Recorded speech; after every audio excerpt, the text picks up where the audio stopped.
નમસ્કાર, શો ટાઈમમાં આપનું સ્વાગત છે। ભાવનગર અને અમરેલી જિલ્લામાં સિંહ, દીપડા સહિતના હિંસક પ્રાણીઓ દ્વારા માનવી ઉપર હુમલાની ઘટના મામલે મહુવામાં ખેડૂતો અને માલધારીઓએ તંત્રને આવેદનપત્ર આપી રેવન્યુ વિસ્તારમાંથી હિંસક પ્રાણીઓને ખસેડી લેવા રજૂઆત કરી હતી।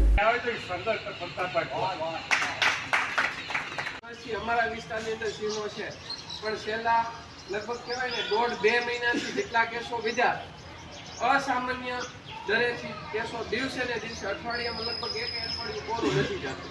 તો આના માટે જવાબદાર કોણ છે? તો સીધી જવાબદારી આ સરકાર અને તંત્રની છે। એક સાથે તમામ 10-15 જે આરએફઓ હતા। ખેડૂત કલ્યાણ સંગઠનના પ્રદેશ પ્રમુખ ભરતસિંહ વાળાની આગેવાની હેઠળ ખેડૂતો અને પશુપાલકોએ રેલી સ્વરૂપે મહુવા પ્રાંત અધિકારીની કચેરી તેમજ વન વિભાગની કચેરીએ પહોંચ્યા હતા અને આવેદનપત્ર આપી રજૂઆત કરી હતી।